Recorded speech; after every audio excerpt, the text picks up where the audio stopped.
সদস্যবৃন্দ, তো রাজ্য সরকারি কর্মচারীদের জন্য বকেয়া ডিএ নিয়ে একটি গুরুত্বপূর্ণ তথ্য এবং খবর কিন্তু সংবাদপত্রে চলে এসেছে। তো অনলাইন নিউজ ডেস্ক পত্রিকায় যে খবরটি আপনারা অন স্ক্রিনে দেখতে পাচ্ছেন এবং সংবাদ শিরোনামে বলা হচ্ছে, রাজ্য সরকারি কর্মচারীদের জন্য বড় ঘোষণা, এবার থেকে মিলবে কেন্দ্রীয় হারে বকেয়া ডিএ, জানিয়ে দিলেন মমতা বন্দ্যোপাধ্যায়ের সরকারি সংগঠন। তো রাজ্য সরকারি কর্মচারীদের কিন্তু ডিএটি কিন্তু 4% থেকে 14% মধ্যে কিন্তু আপনাদের ডিএ কিন্তু বৃদ্ধি হবে এবং খুব শীঘ্রই কিন্তু সেটা নোটিফিকেশনের মাধ্যমে কিন্তু জানিয়ে দেওয়া হবে।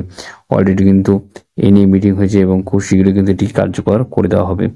কর্মী সংগঠন যে আছে সেখান থেকে কিন্তু জানিয়ে দেওয়া হলো যে আপনাদের আগামী দিনে কিন্তু যে ডিএ ঘোষণা করা হবে এবং ধাপে ধাপে কিন্তু আপনাদের সেই ডিএটি যে কেন্দ্র সরকারের সমতুল্য ডিএ কিন্তু ধীরে ধীরে দেওয়া হয়, কারণ বর্তমানে রাজ্যে কিন্তু অনেকটা সমস্যার মুখে রয়েছে এবং সামনে যে সুপ্রিম কোর্টে কোর্ট কেস রয়েছে তার আগে কিন্তু একটা ডিএ ঘোষণা হবে এবং ধীরে ধীরে কেন্দ্র এবং রাজ্যের মধ্যে যে ফারাক আছে সেটা কমানোর চেষ্টা করবে মাননীয় মুখ্যমন্ত্রী মমতা বন্দ্যোপাধ্যায়, এমনটাই কিন্তু জানিয়েছেন তৃণমূল সরকারের একজন কর্মী সংগঠনের নেতা।